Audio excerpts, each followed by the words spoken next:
and 17 ties. The Timberwolves escaped San Antonio with a 104-102 win to open up the series. Now, Wemby struggled offensively for the Spurs, 5 of 17 from the field, but made an impact on the defensive end, of course, finishing with 12 blocks, the most in a playoff game since blocks were fully recorded.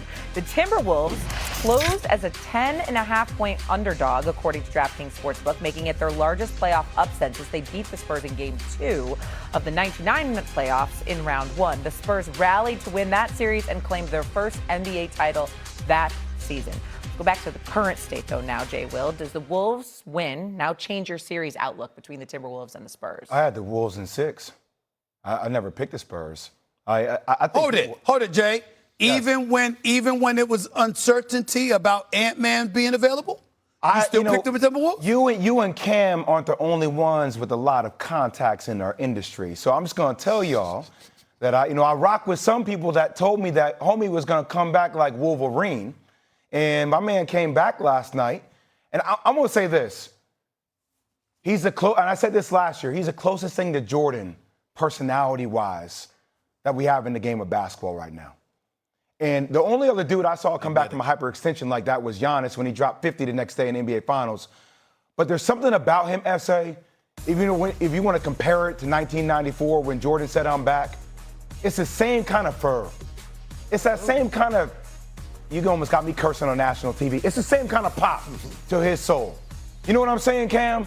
Like, you want to go down to Washington Heights, you want to go down and play at Rucker Park. It's the same thing all day. You're getting a steady streamline of who this cat is all the time. Now, I know Wemby has it too, but there's something about him, the way he plays, the way he played in the fourth quarter, and it can make the case, look, what Giannis came back was hard, but Giannis mostly plays north to south. This dude plays east to west. Coming back off a hyperextension, with the way he played, even though it was 18 and 25 minutes in the fourth quarter, they've been to the Western Conference Finals back-to-back years, y'all. So I know that the Spurs are talented, but the Spurs are still a team that haven't been there before. And you're starting to see a little bit of that immaturity at certain ways. So, yes, that doesn't surprise me. Not at all.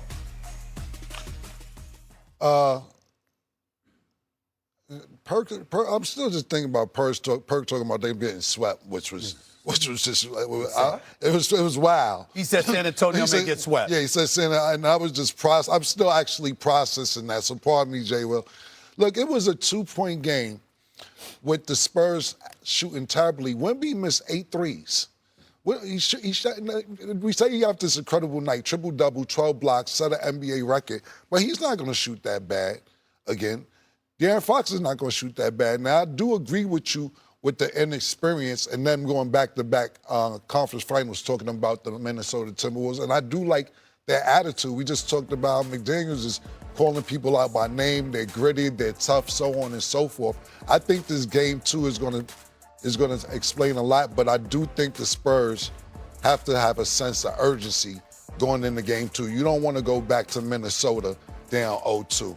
So I don't know if the Spurs are definitely going to win, which I do want them to win, but their inexperience is showing, and I do think Ant-Man's on a mission. Well, yeah.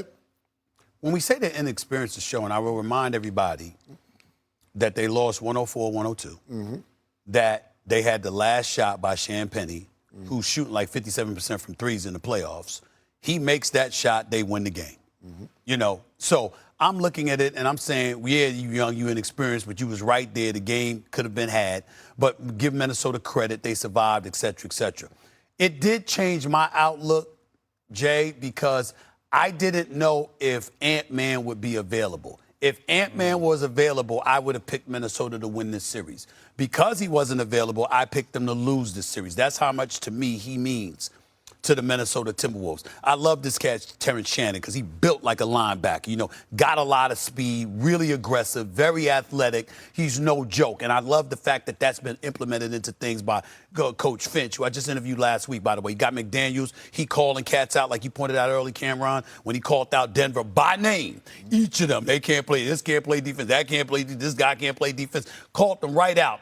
Then went on the court and backed it up and closed them out with 32 and 10 in the closeout game. Give him credit. Julius Randle, even though he drives me crazy sometimes because the brother going left. It don't matter what happened. I don't give a damn whether he drive right, whether he sit up there and call his family. And let go I of don't that give a New damn York what Knicks pain. he's going left. He's going up. But I love Julius Randle, right? But he showed up. He showed up in the fourth quarter last night. Give him credit where credit is due. And if Dante DiVincenzo, I think, is a devastating loss. I thought was a devastating loss for Minnesota. But I believe in Ant-Man so much that if I knew Ant-Man was going to play, I'd have picked Minnesota to win this, albeit in seven.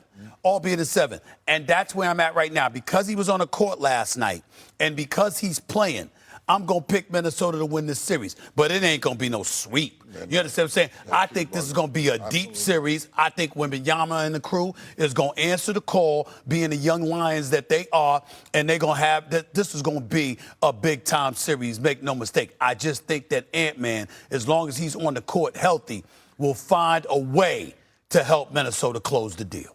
Cam, and I say, let me just say this real quick. The reason why I think the Spurs were able to get up on OKC is outside of SGA, they don't really have a lot of positional size, right? And the one thing I feel like the Spurs are a little bit primed to get beat up on is when they play against physical bullies. So look, McDaniels is 6'9", Naz Reid 6'9", Julius Randle 6'9".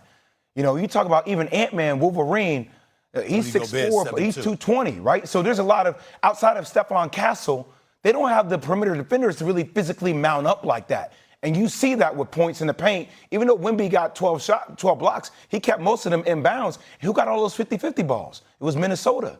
So that's something that people don't really talk about when you get into the trenches of the nuances of the game. Well, I'm also looking at the fact that they neutralized Wemby, so it's going to be really, really interesting to see how Wemby responds. The block shots are big, but you're 7'5", you're athletic, you're mobile. So clearly that's not, you don't expect 12 damn blocks, but in the end, the bottom line is he is who he is, and we expect. I'm talking about him offensively. Yeah, I'm talking about the way they switch, the way they always kept somebody in his face. You 7'5", figuratively speaking, not literally in his face because he's 7'5", but you always got somebody up on him, and obviously Rudy Gobert is 7'2", and then you look at the Julius Randle, the McDaniels, the Naz Reid, and these boys 6'9", 6'10", 6'11". So you got some size out there. I brought up Shannon, built. You know what I'm saying? You're not pushing him around. I'm looking at cats like that, and I'm saying, physically speaking, they can, the Vassals, the Castles, the De'Aaron Foxes of the world, Dylan Harpers of the world. You're not pushing Minnesota around like you could push other people around. And that's where it's going to get interesting. I want to see how Wemby responds offensively in game 2. I know what he's going to do defensively. Offensively, how is he going to respond? That's going to tell me a lot about this series. 11 points, 5 for 17 from the field is not going to cut it. No question. 0 for 8 from three-point range with him and De'Aaron Fox. They ain't going to cut it. Yeah. Or 0 for 12, actually. Yeah. You and I sat up here yesterday. We're like, there's no way Ant-Man plays. There's no way he's going to play in this game.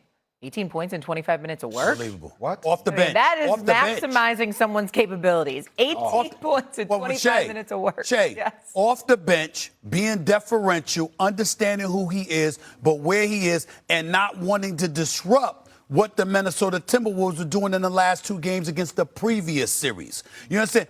You got to remember, I covered the NBA as a beat writer when Allen Iverson ultimately went, to Detroit and ultimately Memphis, and you had a zest to start as opposed to coming off the bench and stuff like that. Not to throw any shade on my little bro, but it's just what it is. Everybody ain't apt to just play a reserve role. They're concerned about their rhythm and what they can bring to the table. Clearly, Ant-Man made that adjustment, still having 18 points off the bench and having the impact that he had and holding himself accountable for missing 2 assignments, giving up 2 offensive rebounds late in the game.